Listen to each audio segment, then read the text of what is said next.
This is Near Enough to Hell, a Ghost of El Paso story, part 22. We left off in the dusk phase. We had answered a question, and now I'd like to go around and hear what these members of the Vigilance Committee, new and old, would like to do for this upcoming night phase. You have the ability to pursue the resolution of the grieving town of Clear Springs. I will remind everyone that this is the last night phase before we trigger the mastermind confrontation. Let's go in reverse character keeper order. Marshal Harrington, you had quite a busy, complicated day previously, and you also have a broken wrist, and you have the empty condition. With that in mind, what would you like to spend your night phase doing? Oh, I do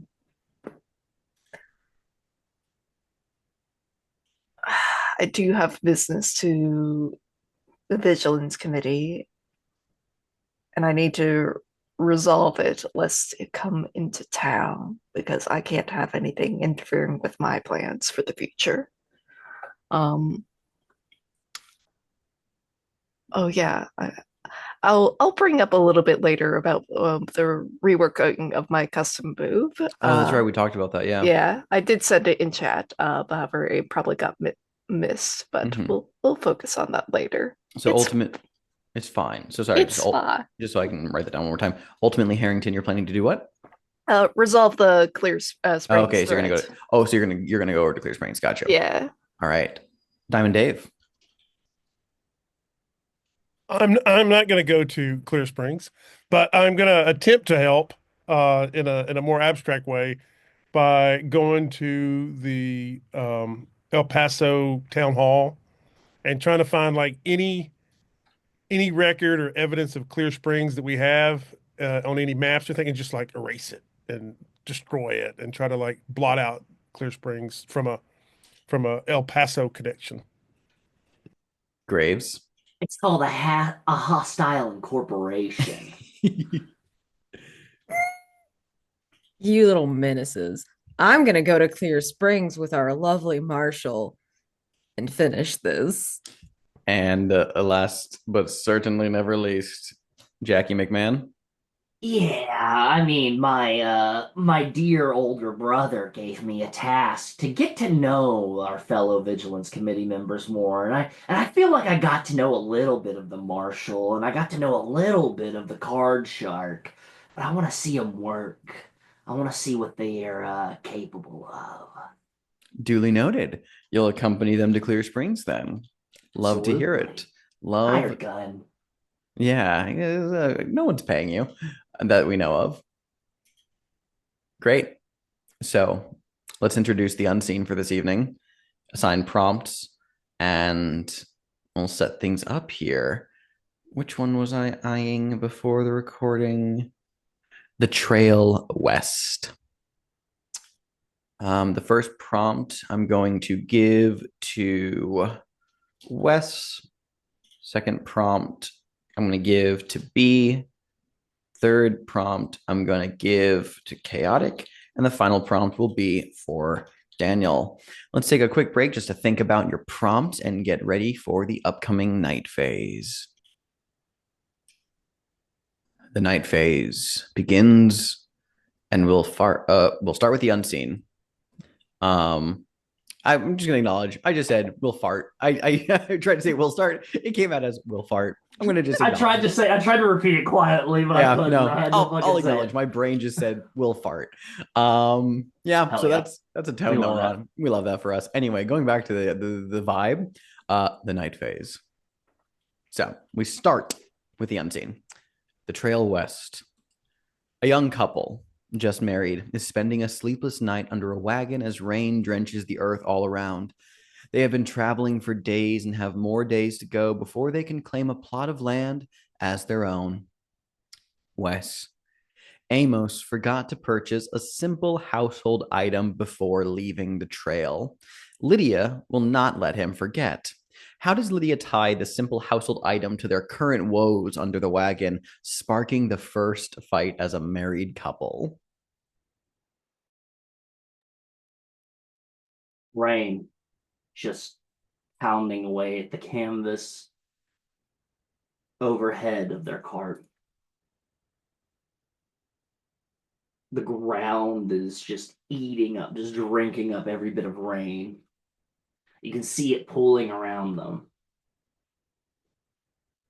What normally would be filled with the characteristic snores, light, not annoying, pleasant, typically, to Lydia. Amos is dead silent, just looking up on the underside of the carriage, or of the wagon, studying the grains.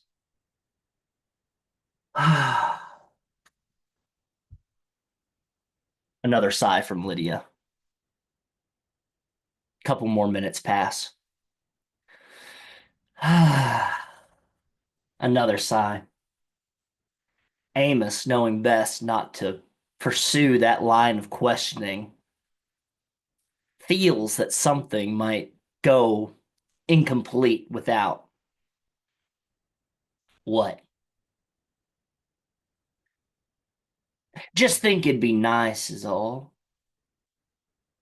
It's nice and mighty and big, and we don't have to go hunting for a stream or anything. It was too heavy, took up too much space.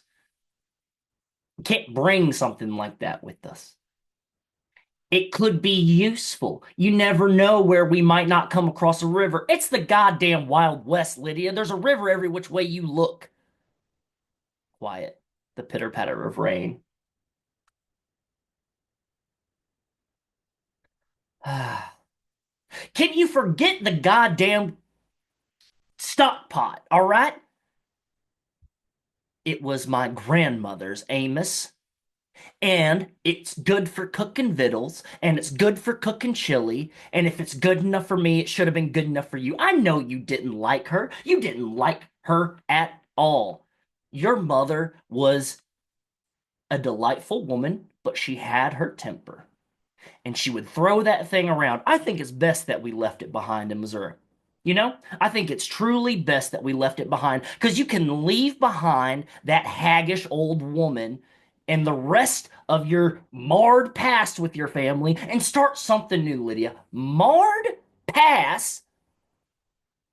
She shuffles. He can feel her back to him. Damn useless stock pot anyways. And that sigh becomes a sharp intake of breath.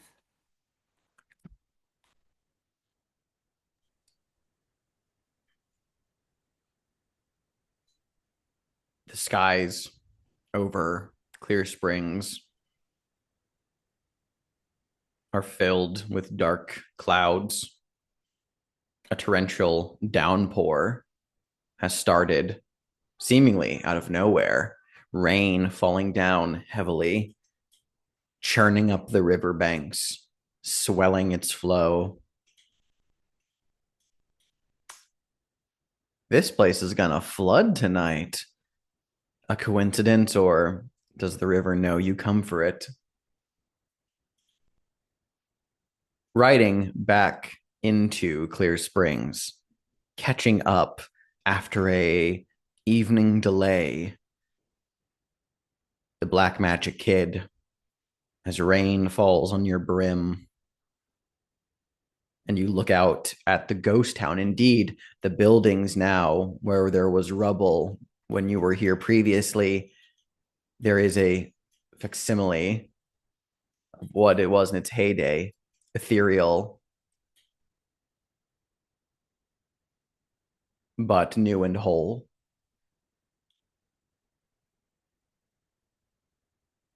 What's going through your mind? Your first night on the job.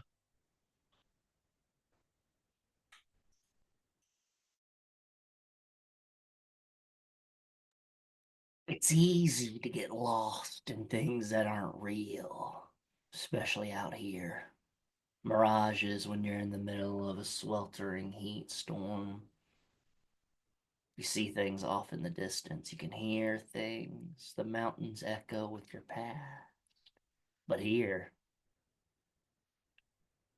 everything feels just right. For once, Jackie, for the first time since coming to El Paso, feels like Jackie's in his element.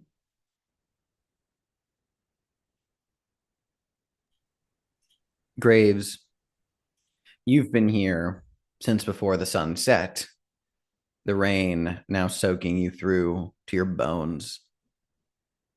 The town appears new, as it has known to do so in the dark of night. But under the light of the blood red moon, something feels different. Something feels wrong. The curtain of rain obscures something terrible. What about the scene makes even death nervous?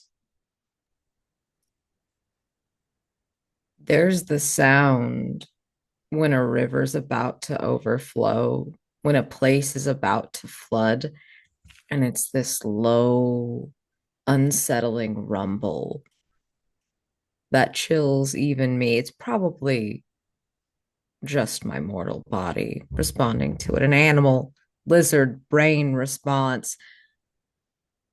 But I've gotten attached to this place, this earth, and I can tell something is about to end.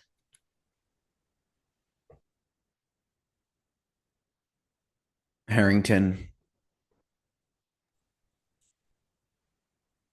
as you are walking through the rain slick and muddy streets of Clear Springs,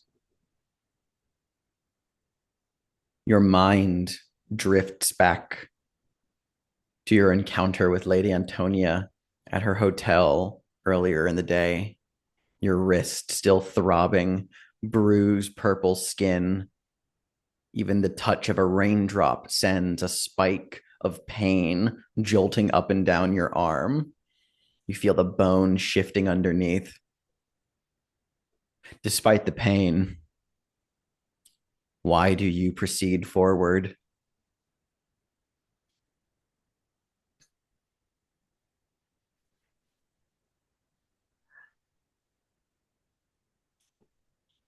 Despite it all, I still made promises here to make sure that Clear Springs doesn't terrorize the town any further, and I aim to keep those. But after that, hmm, the Blue Boy is less serious. It's whimsical. It doesn't prove any true threat to El Paso, but Clear Springs does, unfortunately.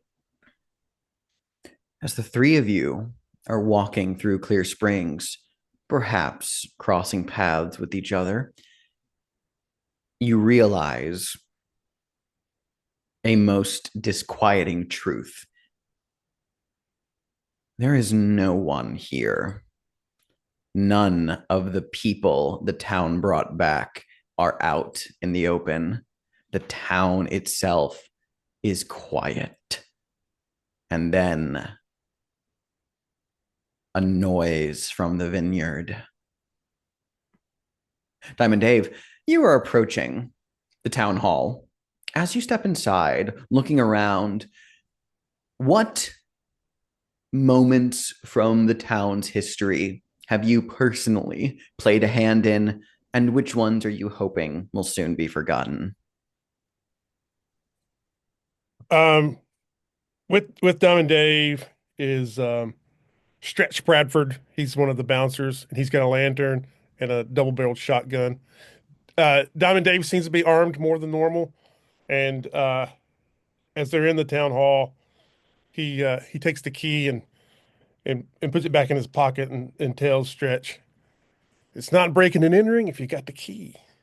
And so he's thinking about when he first helped do the fundraising to build this building, and he's thinking about how um, he also was instrumental in annexing El Paso from Mexico to Texas. and he's actually pretty proud of that. But he's hoping people don't realize that everything that he had a hand in building is linked to the underground tunnels, and he has keys, backup keys, and like a whole filing cabinet full of like um, just access and information. So he's hoping people don't know about that part. Stretch shines the light around. And as a reminder, since it's been a moment since we've seen Stretch on camera, he is surprisingly willowy. Wears his hair long, pretty as a girl, but mean as hell when he needs to be. Uh, where do we start, boss? The clerk's office, right over here. Yeah. He begins to walk forward as a clap of thunder rolls overhead. Return to the unseen. B.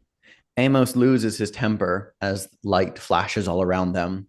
What oft thought but never said insult does he finally let loose? Thunder rolls overhead and the rain starts pouring harder. They have to raise their voices to talk to each other now. They're under the wagon. It's deafening. And Lydia, with her back to him, she's like, "You never listen to me about anything. I swear." And she's muttering under her breath. And Amos says, "What did you just say?" "I said you never listen to me about anything." And Amos touches her shoulder to try to get her to face him. And she jerks away from him. "You don't listen. You don't respect me." And Amos, "You don't respect anyone. You don't respect me. You don't listen to me. I'm the one who planned this entire thing. You understand that, right? I got you away from your godforsaken family. You should be just a little bit grateful." She's like, "Grateful, grateful. I didn't need saving." He says, "I didn't need anyone here with me to make it. I can do this by myself if I have to." She's like, "Well, why don't you do it by yourself then?" It's like there's a long pause between them. And for a second, they realize how alone they are out here. There is only the two of them, and the rain, and the desert. And he sighs.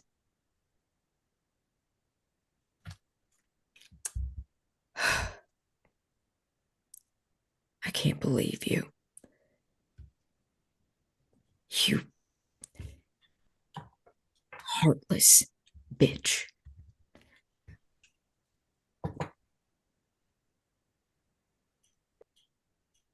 From the vineyard of Clear Springs, the sound is not quite a song, not quite a hum.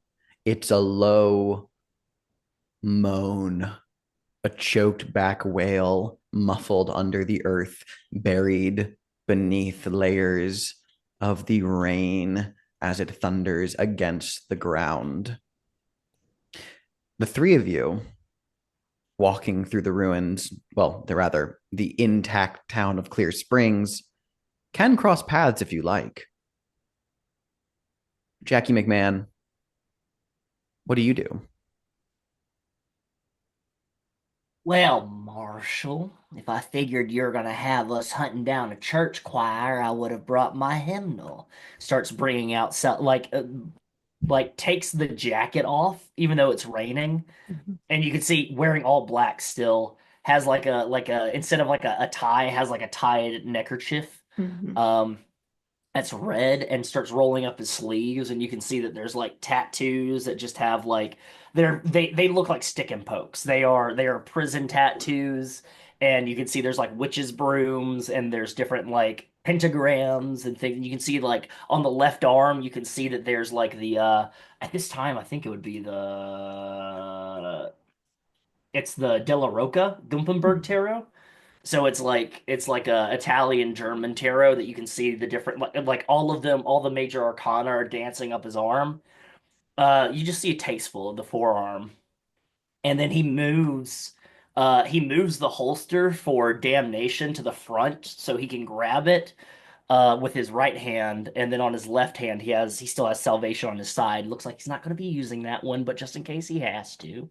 Um, and he grabs damnation and spins the chamber and quickly slots uh cartridges into it, and then with a twirl puts it back in, puts it in backwards, and then he picks it up and adjusts it, just like a very quick, slick motion, and then starts putting on some fingerless gloves. Marshall, you came here tonight feeling empty. Mhm. Something is happening right now. The town, the forces behind the town, know that while you are not dead, you have been emptied of something recently, and thus the town sees a new vessel perhaps to occupy. Oh no. You feel with every raindrop on your skin, any rain that makes it beneath the hem of your cloak, it's almost like the river itself is trying to soak into you and maybe fill your lungs and all the cavities within. Too many things. It's the night move, Marshall. With sensitivity, Mhm. disadvantage because you're empty. What are you afraid of happening here? I will drown, metaphorically speaking. Yes, well, it is worse than that. Though Andrew Harrington drowns, he will be full of the grieving town of Clear Springs and will cause quite a ruckus tonight. If you want to back down from the roll, that looks like Marshall Harrington fleeing from the town. Fuck you, Wes. For listeners, Wes in the chat said probably the best outcome. Mhm.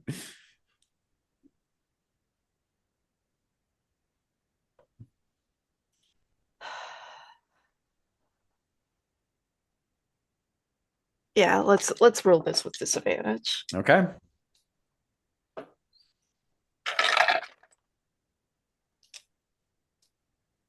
That really doesn't matter too much, but that's a 9. Okay. Here's what it looks like.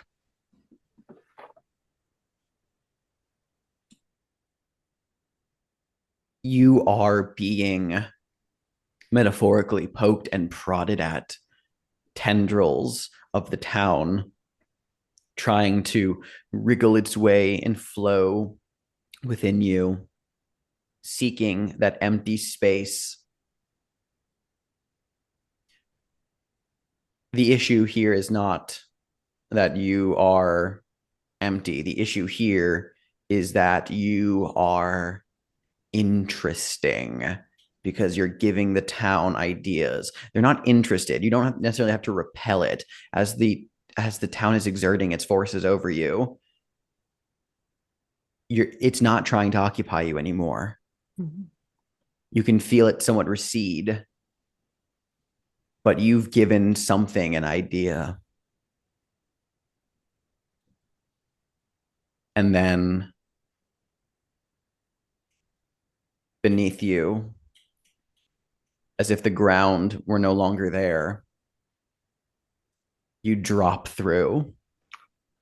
Oh and no. Suddenly find yourself plunged underwater, separating you from Jackie. Do I see him just like fall through the earth? You see literally like the ground as if it were like just rotting away, open up, drop Harrington in, and then the mud seals it back up. See Jackie look at it, and he smiles, and he goes, "Seems like there's an open position." And then winces and goes, "God damn it." And then draws damnation and starts striding forward into town. And she's gonna be like, "Time to wake up! Wake up! Oh God, I thought nighttime was time for ghosts." And I'm gonna start firing off and like shooting like random, like shooting out windows, and probably like shoot like a couple of like quick three fires across three pots that are hanging in like a general store window. One of them being a big stock pot, and just like a pa pa pa, ding ding ding, and just like bouncing off it, just making a bunch of ruckus. Oh, yeah. Graves, I like the idea of, since you were the one who's been here the longest, you're not with the posse, you're on your own doing your own thing, but you can hear Jackie's shouts and the report of his guns ringing out through the town. But you stand at or near the vineyard's edge where the sound is coming from. But it begins to change tone. No longer this spectral, choked wail. It does begin to take on the tone of a song. No, not a song, a hymn. The field of the vineyards are muddied.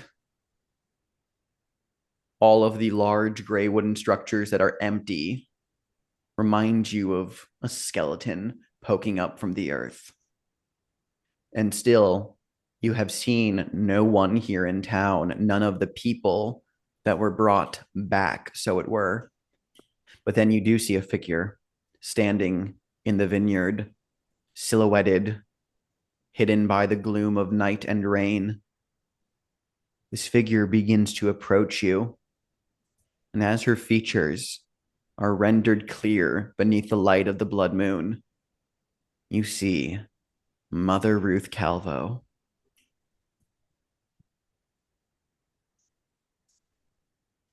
And she smiles at you, singing a church hymn.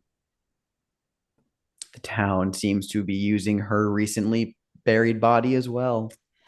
And she reaches an outstretched hand to you, still singing. What do you do? That's enough, everyone. We don't have to play games. I know who you all are.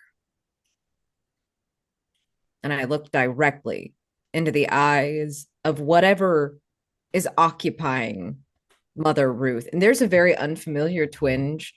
For death, this is weird. It's never experienced a loss.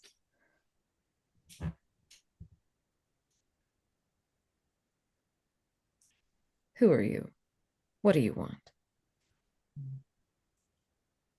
Her hand lowers slightly by her side. She slowly stops singing the hymn, meeting your gaze back with a slight tilt of the head. She opens her mouth, and when she speaks, it is not in the voice of Mother Ruth, but the voice of Clear Springs, multiple voices bubbling up from within like water at a spring, as she says, "We want you." And from the vineyard grounds, muddy, pale hands begin to shoot up and grab at you as all of the bodies of Clear Springs, hidden beneath the mud of the vineyard, spring up and try to drag you down into the earth with them, screaming for death to finally join them again at last. Jesus Christ. It's the night move. What are you afraid of happening here? That they'll succeed and I'm going to be trapped forever. Yeah, it's worse than that, because in this town, claiming you in this way, there will be massive ramifications for the land of the dead. This was, after all, an experiment by the Reynolds we established. God, I forgot. Things are about to get so much worse for El Paso if they manage to claim death at Clear Springs. Oh, man alive, I'm sure. what I can tell you now is backing down if you because that's always an option.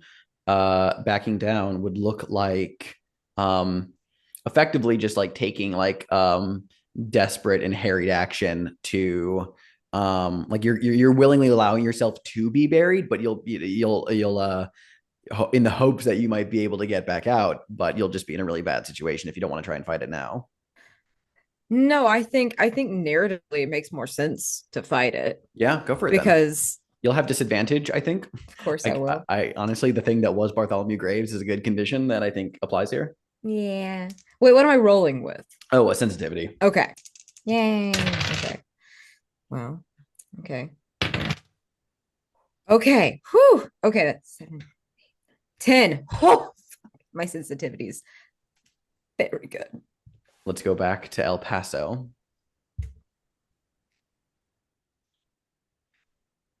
Dave, you're looking through some things at the town hall.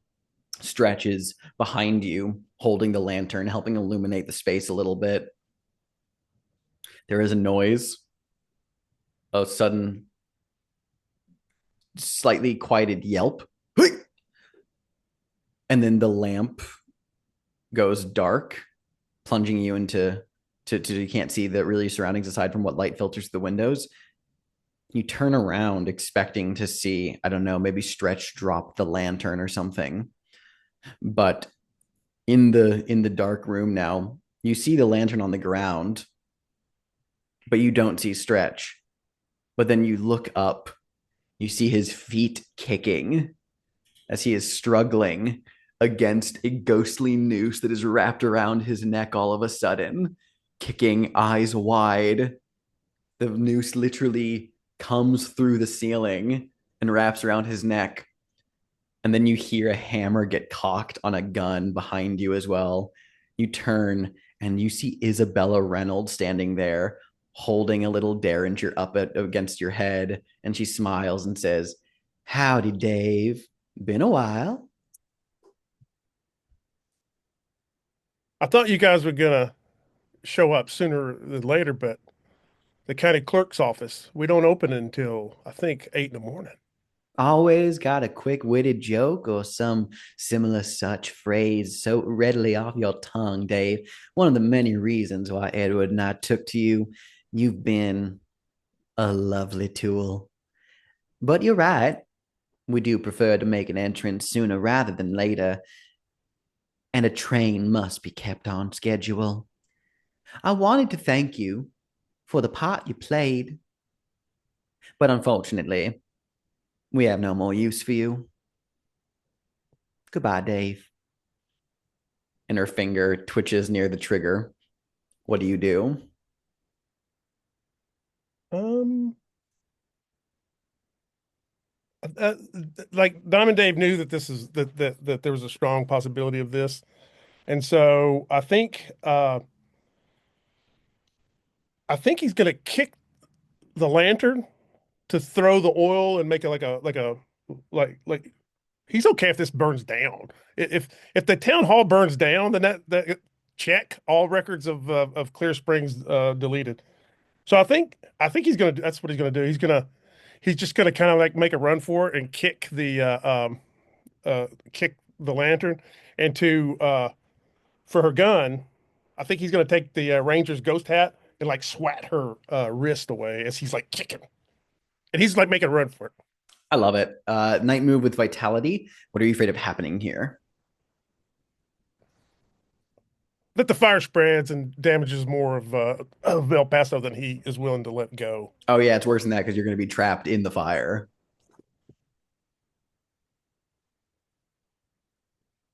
Like Stretch locked the door behind us. Well, does beloved count as a Nope, disadvantage here? does Then I'm not. going to roll with an advantage. I'm marking the Ranger's hat. Oh, oh, I see. Yeah, yeah, yeah. That's fun. My last personal item for those keeping score. And I'm using, did you say vitality? Mhm. That gives me an 11. Oh my God. Uh, Very good. We'll come back to this. The unseen again, chaotic. The rain settles, and the couple is able to escape from under the wagon. Both Lydia and Amos cry as they search for dry firewood in the darkness. What was the most hurtful exchange that was uttered that caused them both regret? I think we see more about the aftermath of Amos desperately looking in the storm for anything that could be resembling dry firewood, anything that could burn, but it's all wet, it's all moist, and it's thankfully it's raining upon him because otherwise his face would still be wet with tears because he keeps on muttering under his breath, why did she say that? Why did she say that? And I think what she did say was, I should have married your brother instead.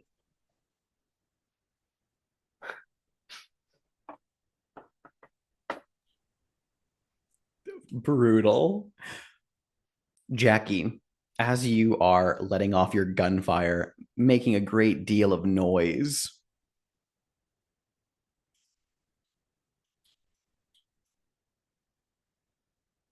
you cough slightly, a little bit under the exertion, and then you cough a little more.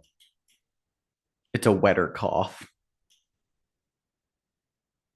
And you feel a burning in your chest and a sudden gorge rising in your throat, and you double over and you vomit river water. And you realize you're drowning from inside. What do you do?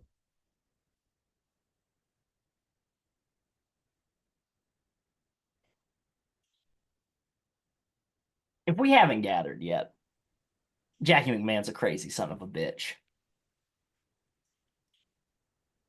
Jackie's like coughing and just like spewing out river water and like is about to drop damnation. And then does drop damnation on the ground.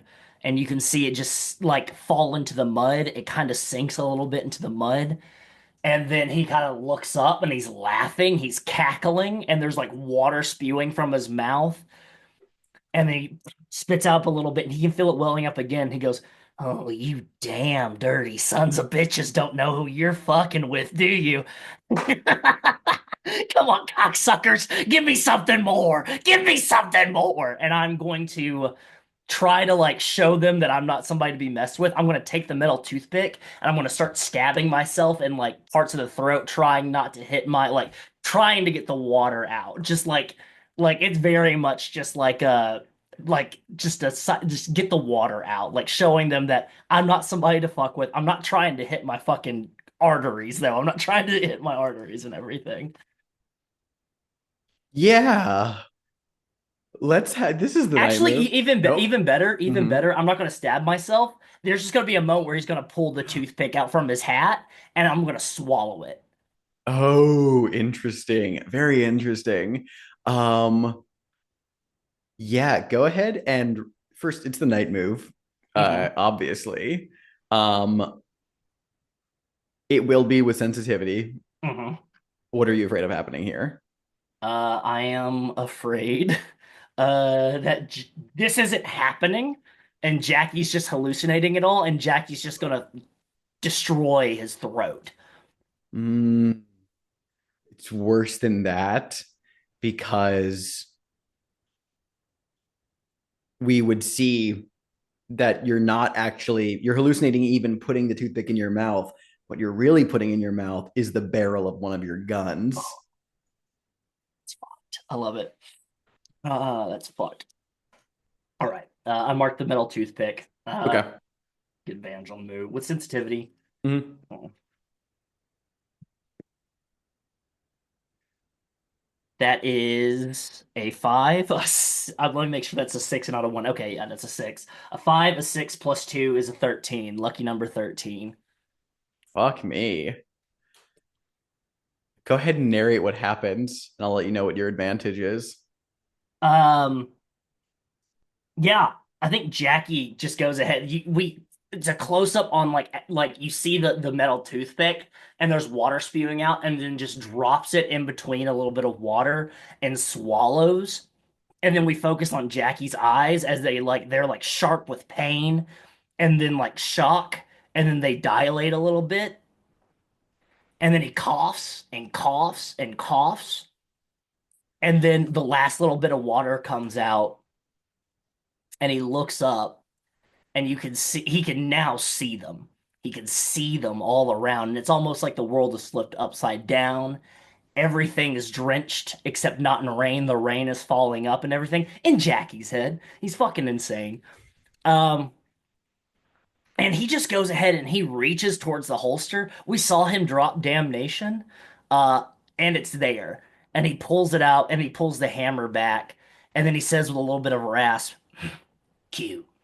And then just starts headshot, headshot, shoots a pan right behind one, and it ricochets off and shoots one in the side of the head. And you can see that there's like a trio of like what appears to be like it's a banker and a priest and a woman on a trio of ghost horses, and they have like ropes. They're going to try to drag Jackie and he goes ahead and he like ducks underneath, like rolls forward, ducks, like runs towards them, ducks underneath, and they miss him. And he's got like a bit of a rope that he pulls from his sleeve and he attaches it to one of the horse's hooves and he just yanks forward. And you can see like that horse just not expecting the momentum, just falls forward, ass over tea kettle, breaks its neck. It's just like very much like I'm being very like influenced by Bullseye right now, but it's like very much like you're like that should not work and it's working. It's almost like there's somebody that's guiding him, moving him. There's little flecks of gold in his movements. I fucking love it. Here's what I'm going to tell you for your advantage. I'm giving you a choice because where you stand in the town, you can look to your left and you can look to your right, and you see two opportunities, but you may only pick one. On the one hand, on your left, out to the vineyards, you see Graves dealing with his situation. You could get there really quickly too. On the right, you hear through the rain thrashing and gasping. You see Marshal Harrington in the river, having appeared there, beginning to struggle against the current and starting to drown. You could rush over there as well and help the marshal. Your advantage will be you get to help one of them and get there immediately. Looks between the two, looks over at Graves, looks over at the marshal. God damn it. And it's just going to start pulling out the rest of that rope from his sleeve. And you can see that it turns from a rope into like some multicolored handkerchiefs at the end. And then starts coiling it up and then tying a lasso at the end of the rope and starts striding over towards the marshal. Harrington, you were plunged in darkness and felt yourself being pulled along, and you just managed to breach the surface, gasping for air as you are now in the swelling, flooding river, and you are fighting against a current that is stronger than you. But then, out of the darkness, through the curtain of rain, you see the silhouette of Jackie McMahan, and he tosses you a rope. I think Marshal Harrington like grabs it and is like pulling himself along, trying to pull himself out of the river. It is wet, it is dark, it is a nightmare because the dead swim along this place and they poke and prod because, well, even though they aren't too interested in inhabiting, they find it really interesting that just like their dead bodies, he is also empty. As you climb back onto the flooding shore, mud and silt just streaking across your clothes, You're at the boots of Jackie McMahan. You cough up some river water, and the two of you stand there, the rain slowly beginning to let up. And you have realized that underneath the drumming of the rain, there is a screaming from the vineyard. Graves, you rolled a 10 plus, I believe. I rolled a 10. Narrate what happens. The dead's hands, you watch them. Like, I think that we close up in on them first, and you see them all coming up from the vineyard and grabbing and trying to drag him down. Like, they're trying to drag him down, like literally drag me to hell style, like dramatics. And they're like, whenever they touch him, the one touches his bare skin, and like its skin just starts to dissolve away into like bone. And I think that like they try to grasp at him, and it's like grasping at a ghost, but they're the ghosts. And he pushes the ones aside that he can touch, and he keeps striding into the vineyard. And the entire time, Mother Ruth's body is just like a foot ahead of him, backing up with him as he strides forward. And I'm headed to the heart of it. I don't know what these two yahoos are doing. Dave, you also got a 10 plus, right? Yes. Yeah, go ahead and narrate what happens. As soon as David gets out of the town's office, he turns and he's pulling out all those extra guns that he brought with him, and he's watching like the fire like spread up the inside of the building, and he's looking for the Reynolds. And as he's backing away with his left hand, he's firing some slow shots up in the air, and he's kind of like half-heartedly saying "fire," fire brigade. But with his right hand, he's watching the front door, as he's backing into the street, trying to get out of the range of a derringer. Yeah, the front doors kick open, and like a swell of flames erupts from inside, and then a figure strides out. It's Edward Reynolds. But he starts shooting. You shoot, he just jolts. There's no reaction from his body. You see that his one hand, his right hand is holding the end of a spectral rope, and he just like tugs it forward and whips it around, and Stretch's body gets whipped out into the street, still slightly aflame, and with a twist and a pull, you hear just the cruel snapping of his neck as Edward reels the spectral noose back in. He looks at where you've shot him, and he doesn't say a word. He just begins to transform into a monstrous horror, the Hanged Man, as he lumbers towards you. What do you do? Run. You fucking book it. And we go back to the unseen. Daniel, the fire never does manage to catch, despite Amos's best efforts. What comforting words does Lydia offer that brings the couple close together again, ready to weather another day on the trail? When Amos slumps back next to Lydia against like a wagon wheel, and just like, he just sighs, and she like puts her arm around him and kind of squeezes his shoulder, and she says, don't matter, sun's coming up. And he's just like stewing. And she says, listen, that letter from Mr. Malcolm Perdition, Esquire, assured us that there were many plots left, and neither one of our families will ever be able to find us where we're going. And he said that it's very secluded, and it's we'll have our pick. So let's just pack up and get going.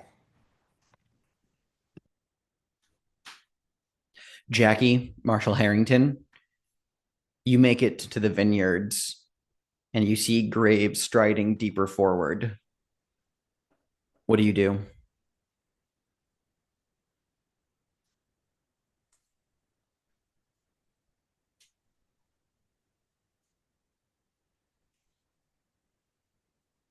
All right, fine, Marshal. I think you see Jackie's looking towards the Marshal, Mm. and he goes, all right, fine, Marshal, and just start striding, and I'm gonna pull Salvation. I'm gonna try to stride directly towards Graves, and I'm gonna try to fire it right beside Graves' ear. Like, wake up, wake up, wake up, wake up. Like that kind of thing of like, does it look like Graves is like just striding forward, like almost like entranced a little bit? Yeah, like from your perspective, there Graves is following a woman walking backwards. And I think it takes one shot of salvation. You see it fucking whiz and hit his hat. And I think it also whizzes by Mother Ruth, like like her head too, probably. And if you allow me, Alex, like I'll turn back and look at them. If unless you want to make fucking Jackie roll for this shit. No, I'm fine with the narrative.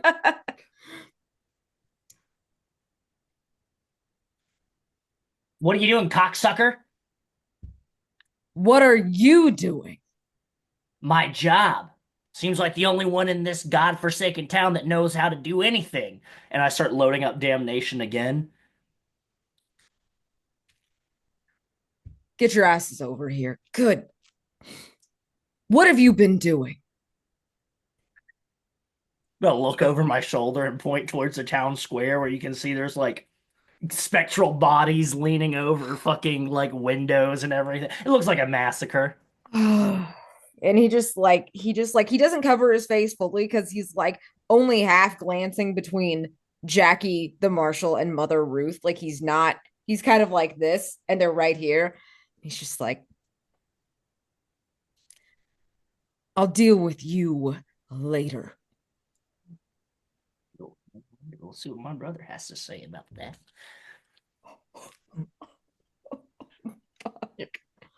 What now, Marshal? Point it out. What do we got to do?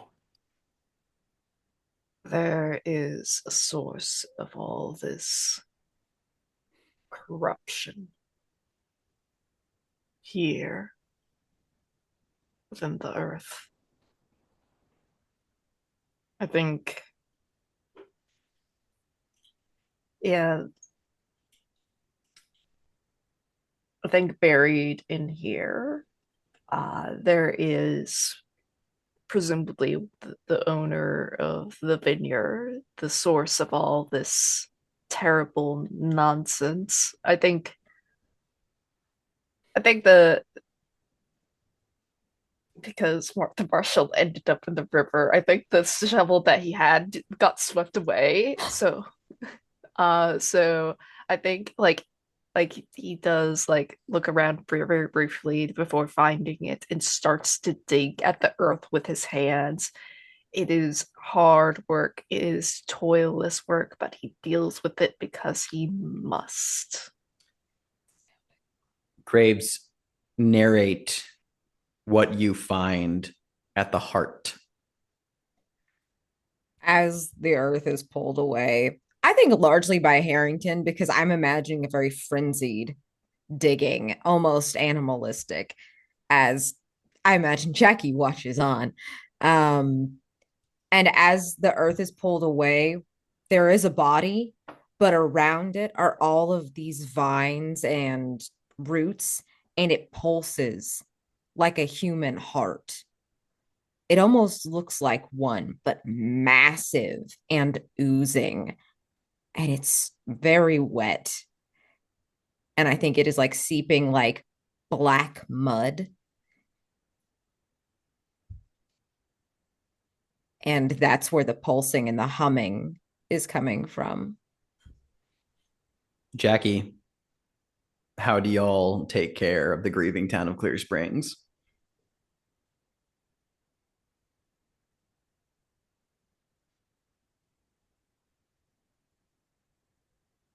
I think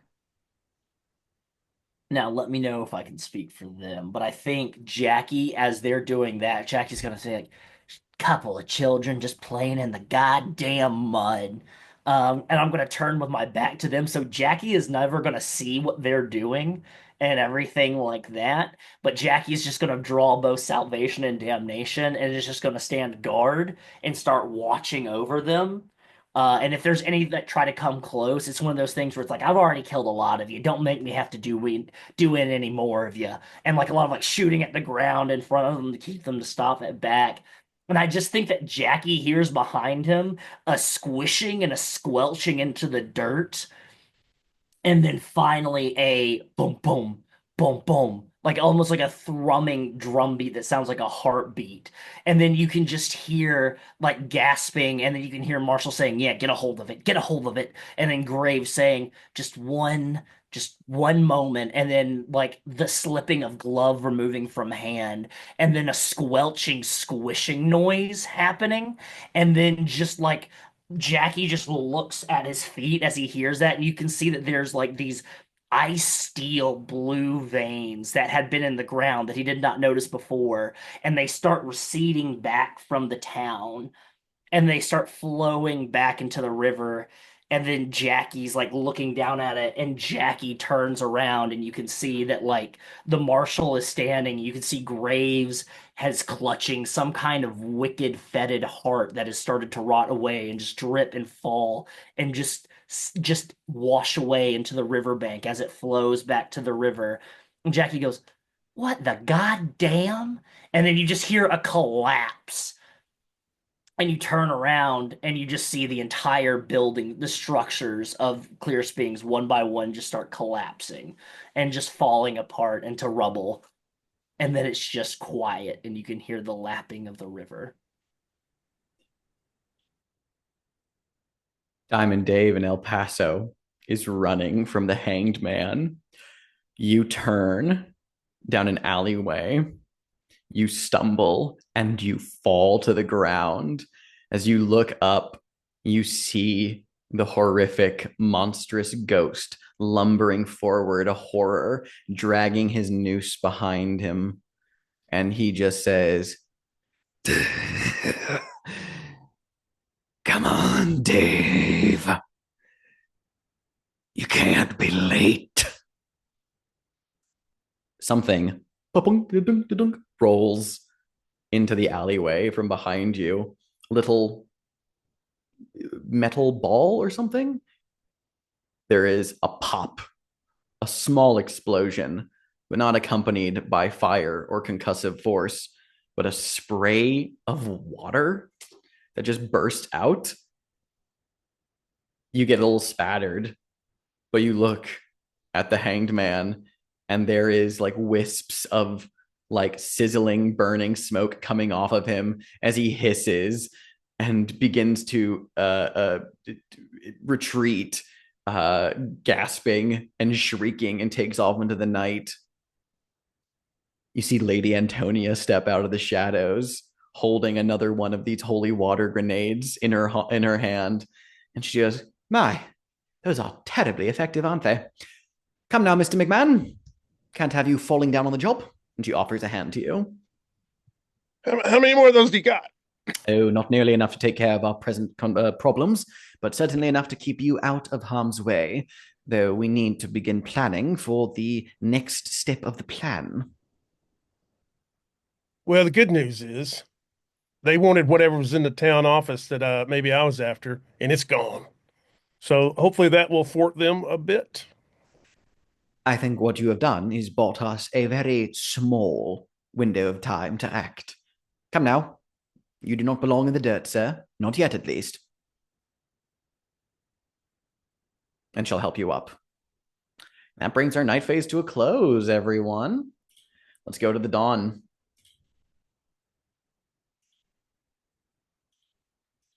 All right. Answer dawn questions. We did resolve Clear Springs. Let's talk about rewards, actually. There are 3 memento options.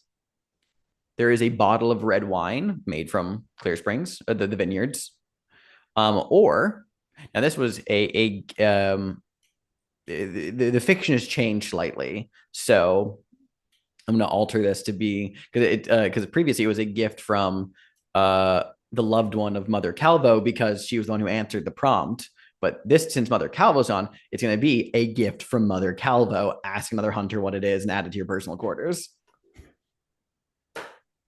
Okay, I feel like I have to speak. Because a gift from Mother Calvo, Wes, what is it?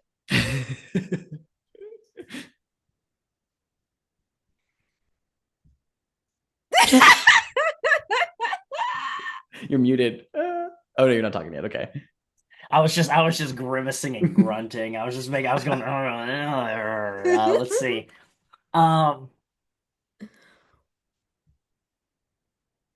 It's a Bible. That's it's in Dutch. It's a Dutch translation of the Bible, and there is a dried pressed tulip inside it as a bookmark. Beautiful. Oh my God. All right, there are 3 mementos and a bottle of red wine. I would take a memento from B. I think that, okay. It is a waterlogged, maybe water-stained, blood-stained rosary. Fully intact. It still kind of smells like river water. I don't think it'll ever not smell like river water. You said there was red wine?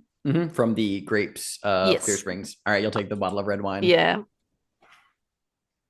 And Marshall, what is Jackie gonna take from Clear Springs? Oh, that's good.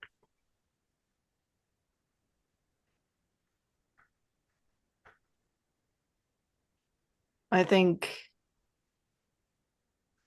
even though the corpse itself was really rotten and decayed, I think just sort of you took a look at Graves' work and you realize this guy has a really nice jacket. And I think you just take it. I took Graves' jacket? No, the corpse's jacket. Oh, okay. The dead banker guy. Yeah. Yeah. Just being like, oh, hey, he's got a... I like that. I think even Jackie looks over at his jacket and sees that it's waterlogged and there's probably even like cuts and scrapes in it. And then he goes over and grabs his banker's jacket that has nice silk lapels. Yeah. I like that. Fucking love it. All right, let's answer Dawn questions. Jackie, did you experience an echo in the night?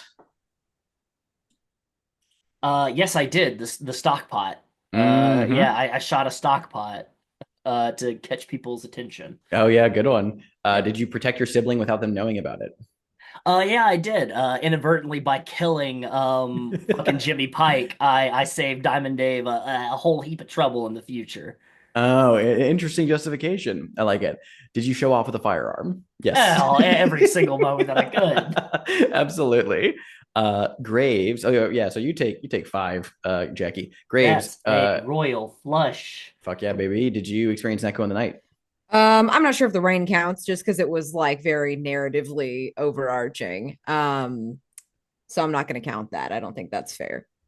Unless yeah. I didn't catch anything specific. No, I was I didn't do anything specific. All right. Did you punish a wayward soul by sending it back to the spirit realm? Yes. I think I did a few times. With a fucking heart, just fucking Kali Ma style. Just Kali Ma. Did you take time to puzzle over the human condition? I'm gonna say yes because of the grappling with the grief thing. Oh yeah, that's a good one. Take 4. Take an advance. Oh, probably my last advance. Probably your last advance. Diamond Dave, did you experience an echo in the night? I did not. Did you share your grand vision for the future of El Paso? I can't remember if I did last time. You didn't last time, but yeah, because we marked Dawn questions in advance. Oh, okay. In that case, not this time, unless talking about my secret plans and annexing and all that. I think it counts. Why wouldn't it count? Because you were talking to Stretch about it. Yeah. And did you show a preference for the ostentatious over the ordinary? Unless you count burning down a building, I would say no. I don't think so. Go ahead and mark 3. That's also an advance for you. Very nice. And Marshal Harrington, did you experience an echo? No. Did you deliver a cold monologue about the cruelty of justice? No. Did you abuse your badge to gain an upper hand? No. Well, you get 2 experience points and you still take an advance. Your last advance to Yeah. unmark everything in your personal quarters. Yeah. That's Hell what yeah. that's what I'm doing as well. I'm using mine to unmark everything. Okay, Mhm. cool. All right.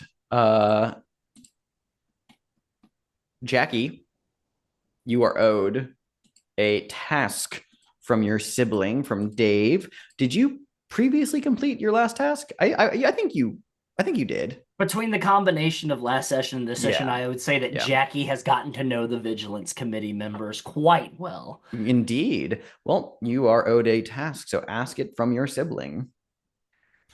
David, I think I've done such an exquisite job of learning that the Marshal is a empty-headed nitwit that's not at the steering wheel, not at the reins, so to speak. And, well, it seems that your friend Graves, well, from somebody that owes a hell of a lot of people a lot of money, he seems to just be so casually, vacant and freaky. So, there's a lot going on there. Didn't tell me about. So, tell me, David, what's on the docket for today? I don't know about today, but from here on out, kid, you got to your number one priority. It ain't me, okay? Your number one priority is, and mine as well, is we got to keep Lady Antonia alive. We got to watch her back. The old cunny with the choker? Yeah, that's the one. Yeah.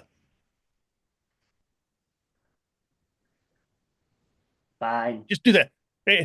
Nobody else really matters. She's the one that's going to get us out of this. You people have such an obsession with old women around this town, I'll never understand. Well, it goes back. He just starts like Yeah, he just starts it goes rambling. back to the original settlers where there wasn't any. There was What no a- old women around No, here. there was none. So we cherished them, and it just Oh my God. Incredible. All right, you all owe us. Everyone owes the Mask of Bargaining. We resolved Clear Springs, so let's take a little break. I want everyone to do their Masks of Bargaining, and then when we come back, I will introduce the Mastermind confrontation. We'll set that up, but we will be probably cutting the session a little short since we don't. So we don't need to like start getting into since we're like an hour out from time anyway. Mhm. So yeah, let's just take a break, and when we come back, we will get things set up. All right, the Mask of Bargaining. Who wants to go first?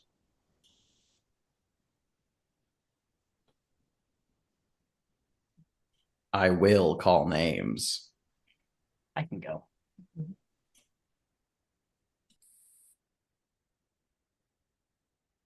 Jackie is soaking wet. Comes into the cantina, Red Rock Cantina, and goes back to the washroom. Kicking off boots, they go flying into his corner of the place, his little closet that he sleeps in. He goes in, he tosses his hat, it catches on a hook, starts ripping off clothes. You can see more of the detailed tattoo work. There we see a bit of the back piece, but it's quite unfocused. There's a bit of like a vignetting happening around the frame, and it's just like Jackie's just like really out of sorts.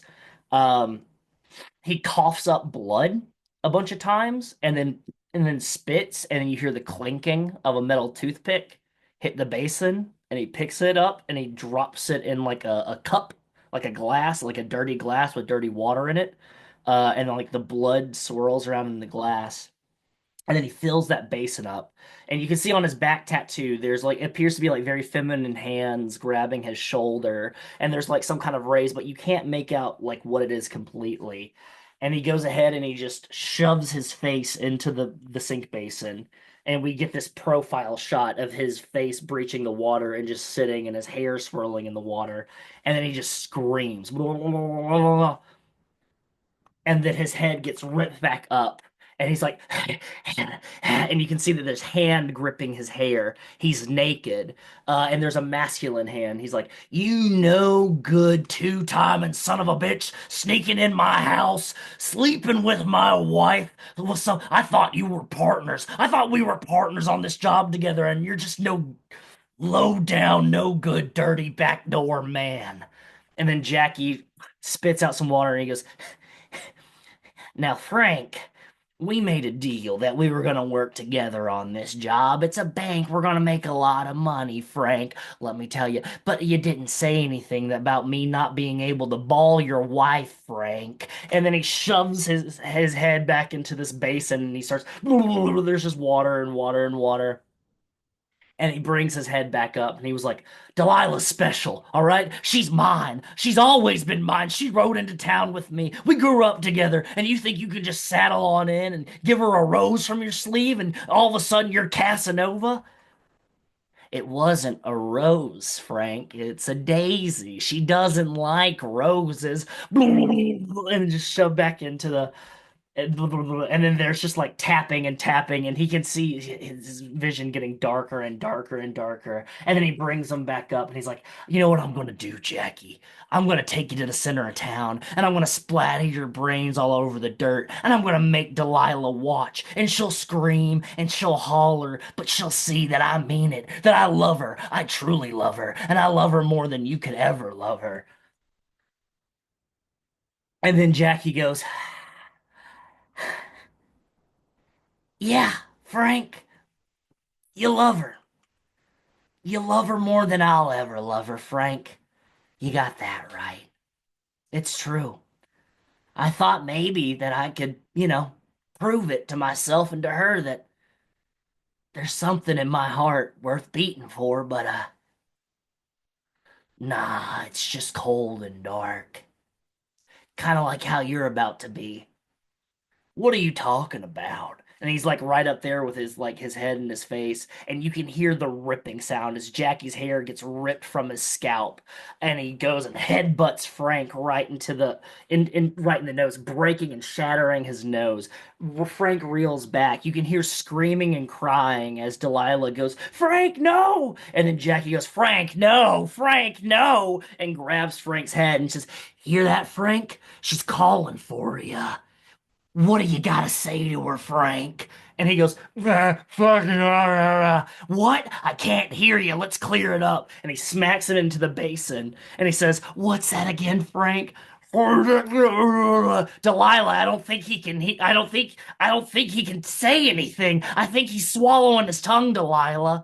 And then goes and shoves his hand and grabs him, and he grabs Frank's tongue and he pulls it back out, and you see Frank go like that, and he goes, "I'm gonna tell you something right now, Frank.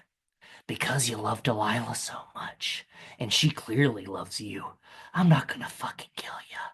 But I'm gonna give you something that you're gonna remember me by forever and ever."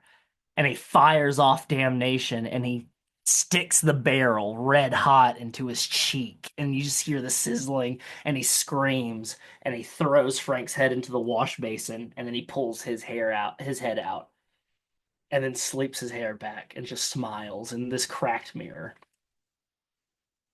Anybody else need a cigarette? I hope that was as good for you as it was for me. All right, who's next? I've got mine.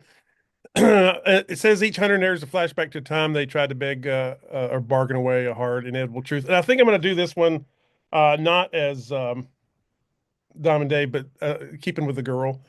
And so we see the riverboat. We're inside the riverboat. It's a gambling casino floor.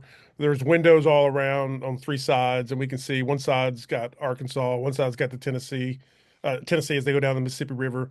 And there's a lot of people in here. There's a lot of gambling. There's a lot of drinking. And we see Diamond Dave. He's a little older. He's clearly still in his early 20s, and he appears to be like the floor, he's keeping he's keeping the house in business, managing the floor.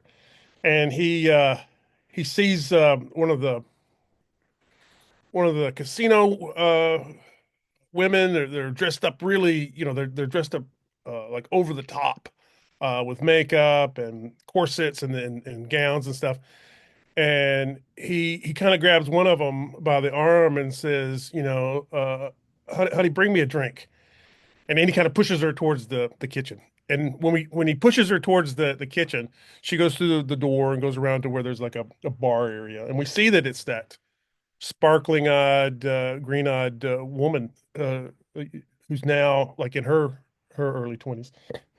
And she's making a drink and she's doing it fast and she's spilling stuff and she's slamming things and uh, out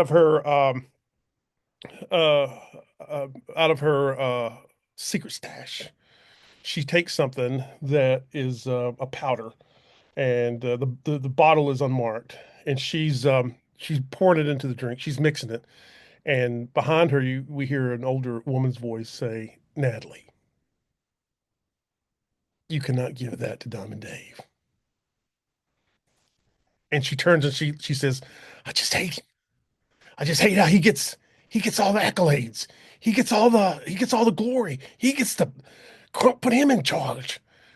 And the older woman says, "Natalie, you know he's much better than Boss Crump.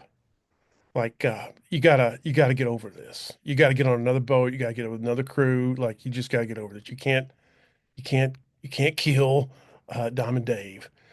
Uh, and the girl throws the drink in the trash, and she says, "No, no, I guess not yet." And she mixes a drink, and she without the poison, and takes it out back on the floor. Thank you very much.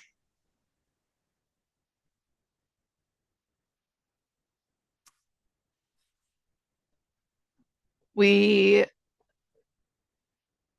see this scene underground in this stone undercroft of somewhere. There's two men dragging a person by the arms with a bag over their head into a room. There is what looks to be the most beautiful statue that anyone has ever seen. The two men dare not look at it. However, it's of a man looking refined. It's made out of marble, and there is someone who is contemplating it, thinking about it. It is the man who is portrayed in the statue. This man is wearing a fine mesh shirt, corduroy trousers, has flawless looking skin. And he looks a little bit familiar, like similar to Andrew Harrington, but not quite right.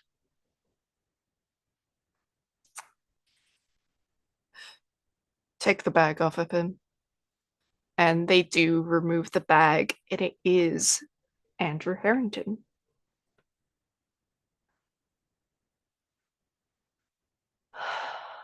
I was led to believe that you were trying to find me. Yes. Hmm. I'm not sure what you would have gotten. Yes, you are my child, but what does that actually mean for you? You have shown no capability within your own right. People that you meet, they don't fall to their knees. They aren't proper. They don't respect you. You are more just an inconsequence, a mortal that happened to cross paths with me. But you are my father. That has to mean something. Oh, it could mean something, but you would have to tap into what that actually means. For you see, dear child, that I am a god. And that should mean that you are a god. But when I look in your eyes, there's hope. Gods have no use for hope. They know what must be done, and they do it, and they know what must be enjoyed, and they enjoy it. You believe things can change. They don't. Things are just entertainment. Take him away.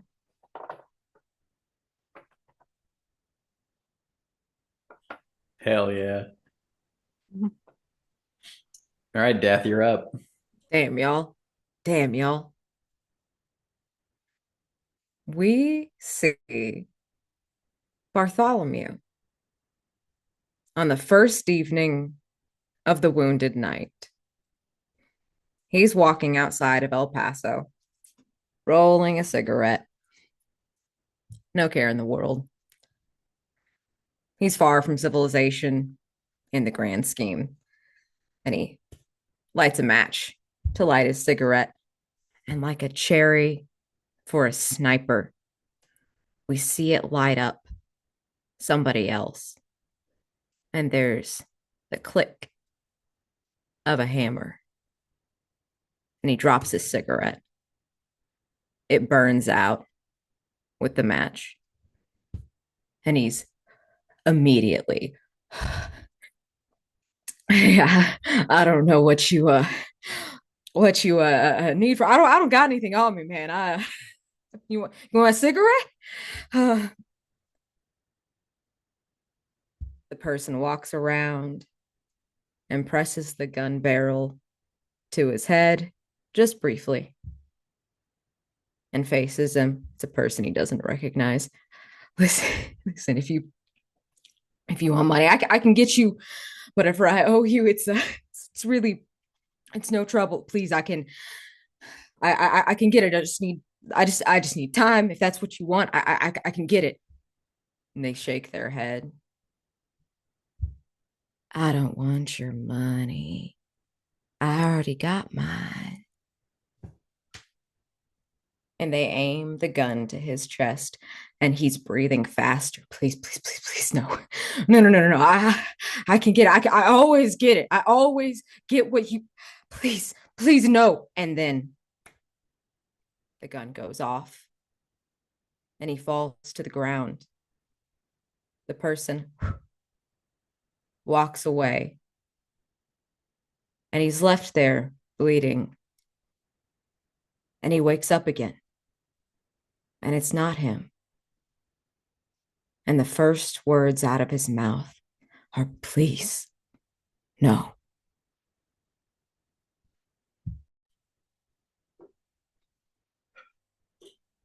As we enter the day phase, the time has come. Let us introduce the mastermind confrontation.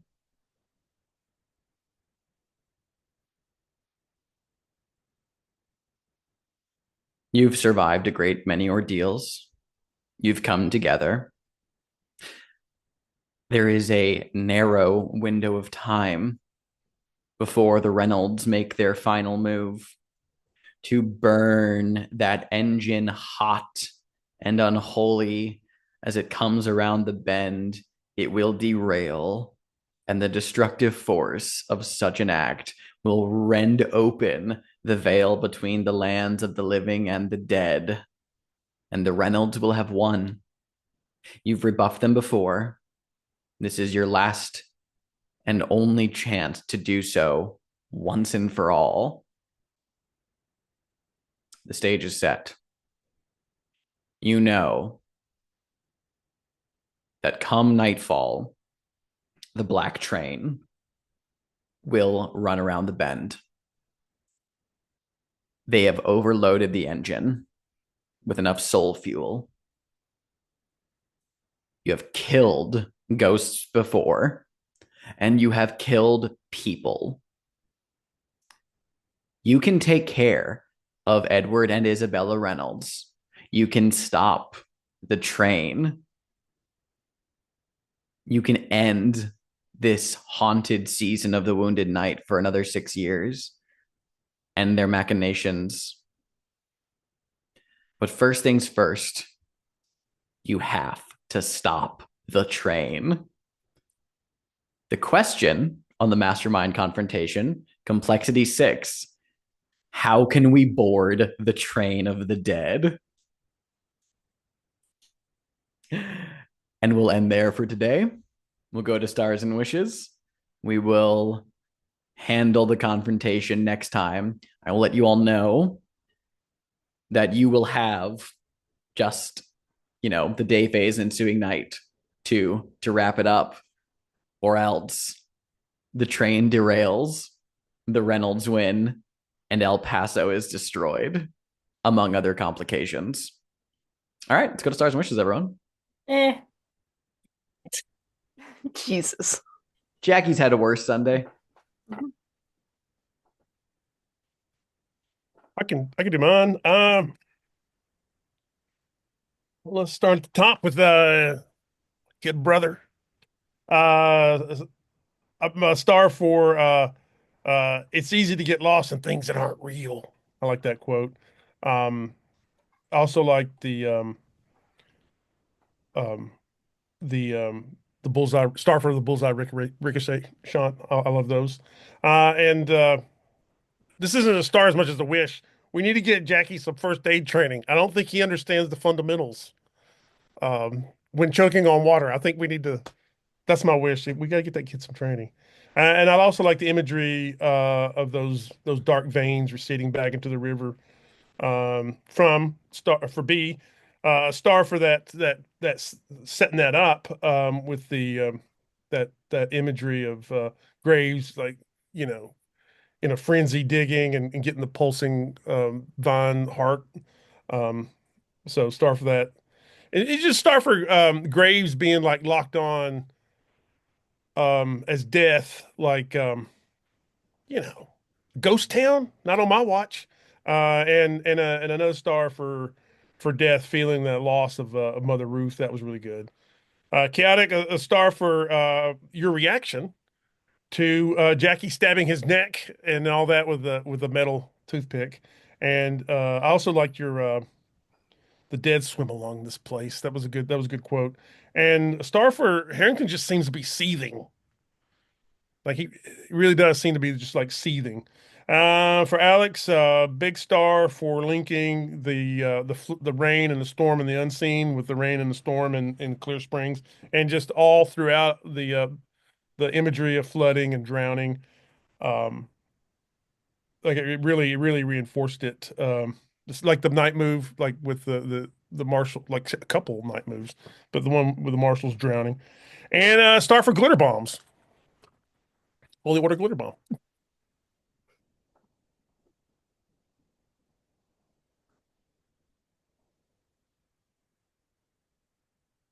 I'll go. Yeah. No, I really appreciate Star to older brothers or older brother.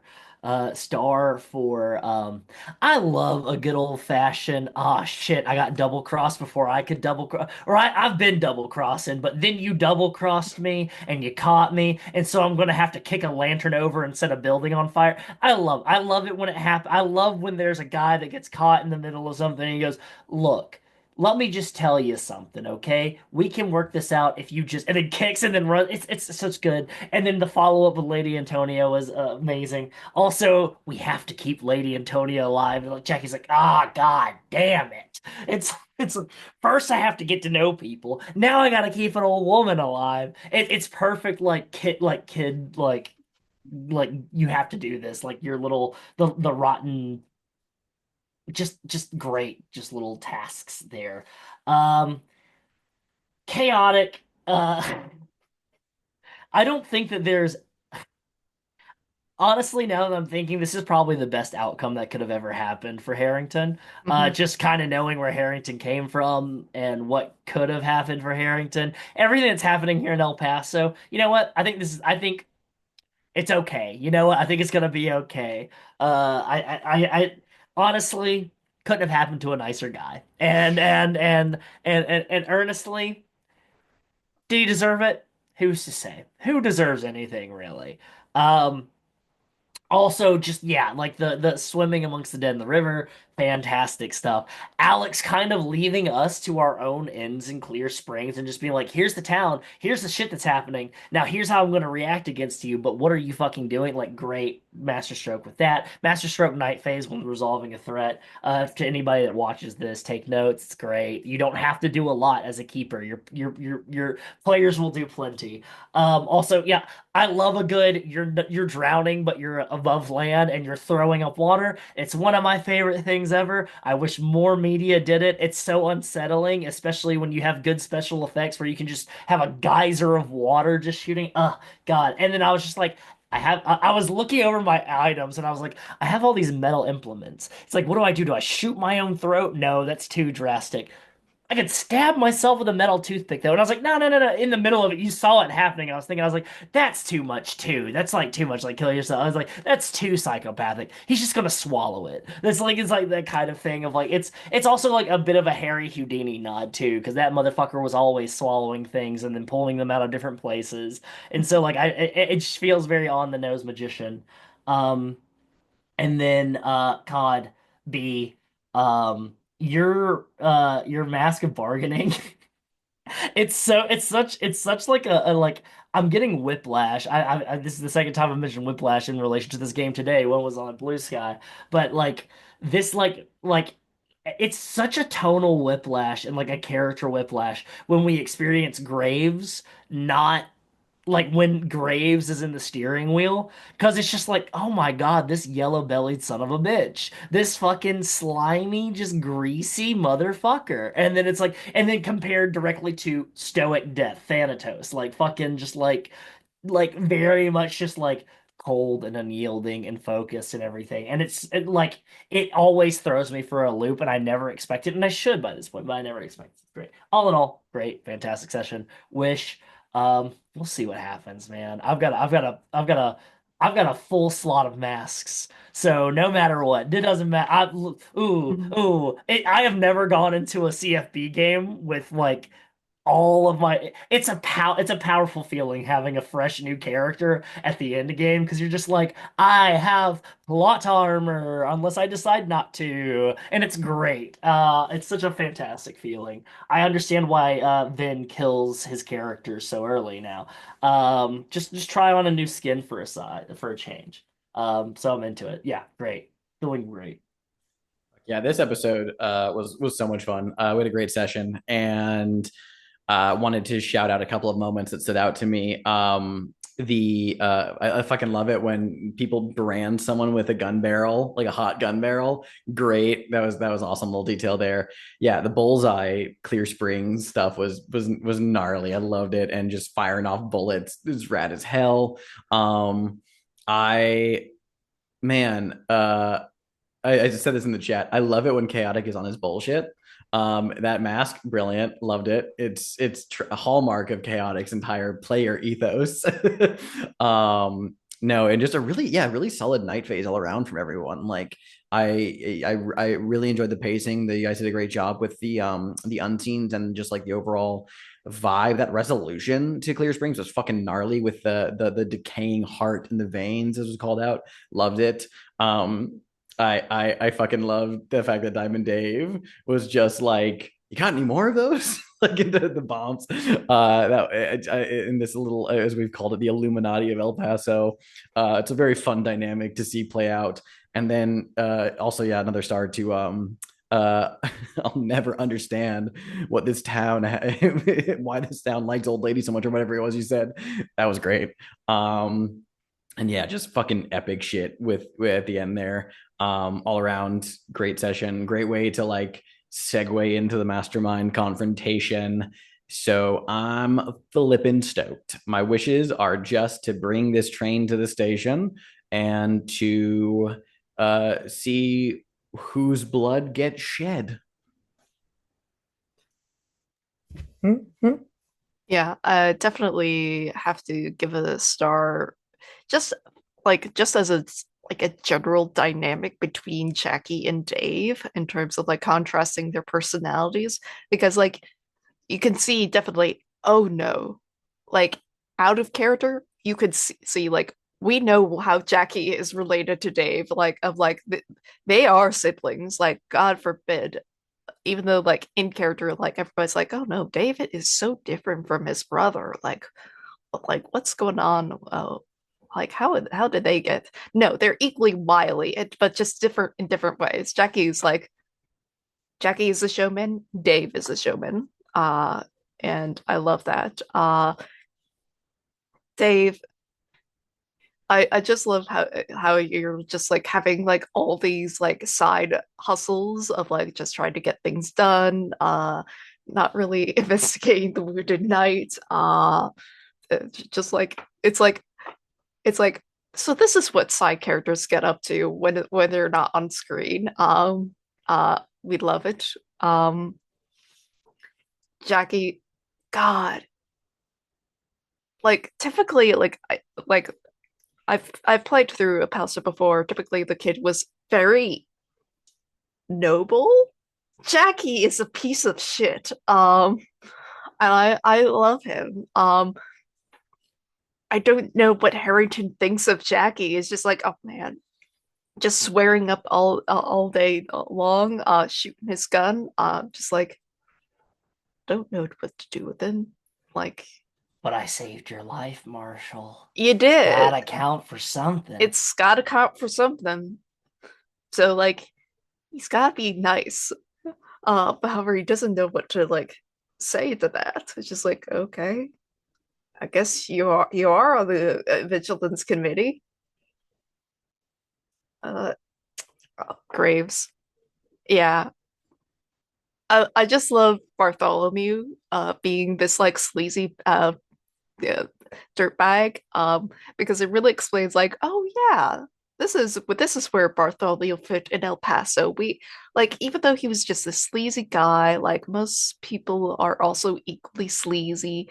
Um like I could tell like how he had friends and whatnot, and now it's just Graves. It's just like, oh God, he destroyed Bartholomew's life.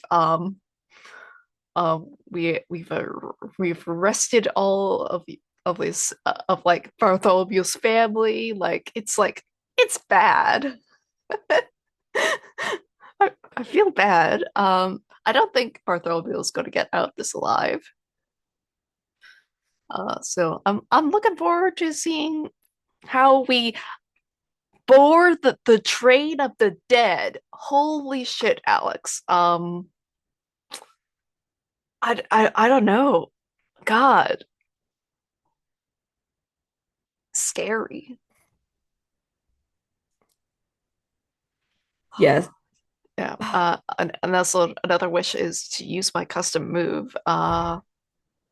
I did change the thing that you said to change, Alex. Yes, we'll talk about that next time. I'm excited to see it as well. Mm-hmm. God. Oh, jeez. Oh, jeez. Oh, jeez. This was crazy. This was crazy. Oh, my goodness. Wes, Jackie reminds me of a young Jack Nicholson, the way you play him, and I am obsessed. Obsessed. Fucking bananas. Like I agree with I think everybody said this and Alex said it in the chat. How fucking dare this character enter the narrative so late? How fucking dare? I don't know if they can hear me, so I will wait with that. But I will jump over to Alex, the black train of death running hot and unholy is a fucking line. Ooh, ooh, ooh. delicious. That was fucking delicious. This entire thing was. It was crazy. Like the pacing was like blistering. And it was just like, I agree with, I think it was Wes who said, like, you left us to our own devices, but we're very punishing with it. And I genuinely thought I was going to have to use my last mask. Like, I only have one left, folks.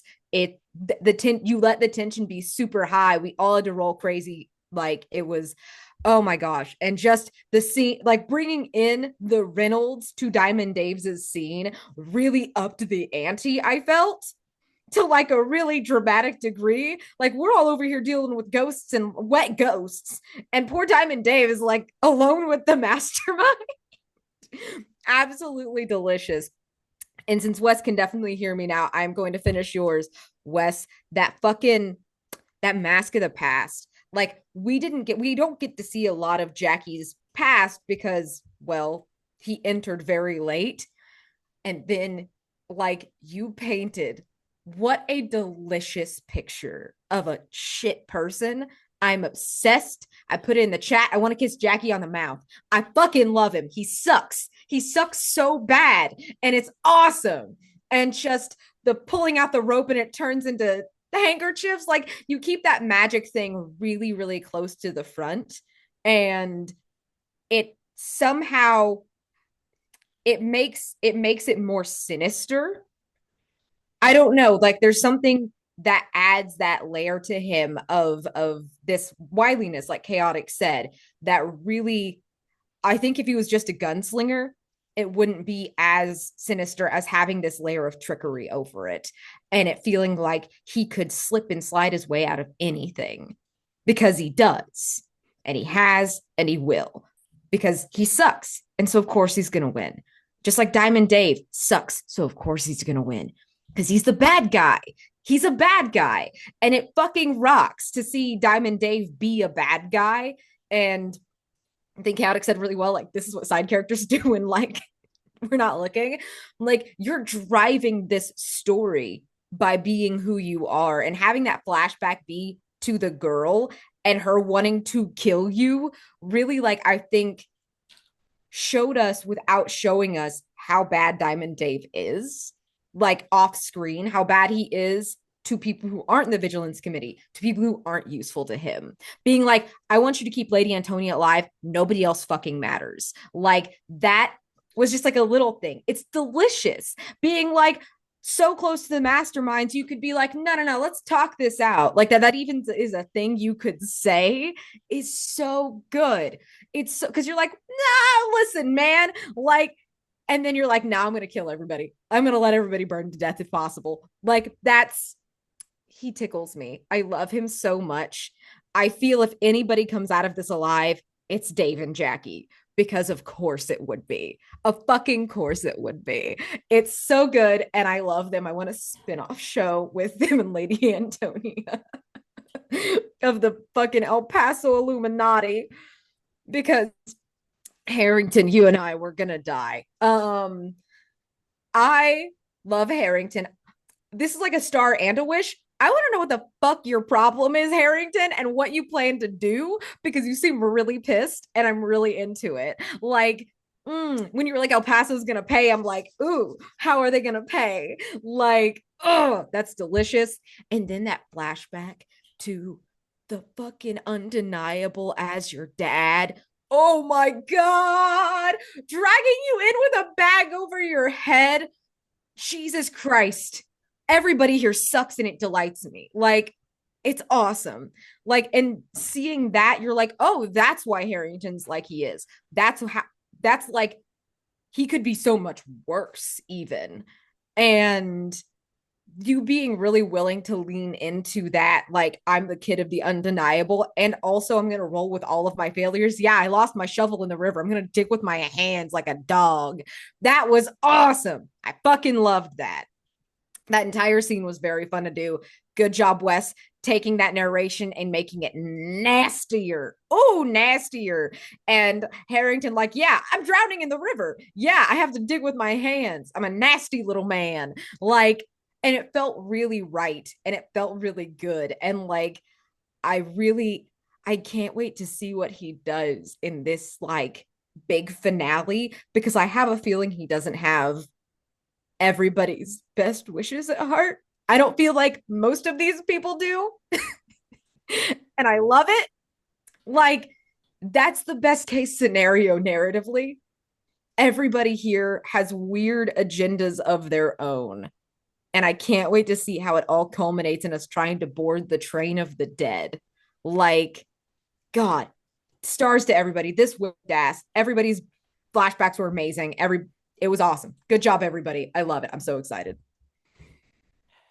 Hard agree. Any other stars or wishes? All right. Then let us bring this recording to a close.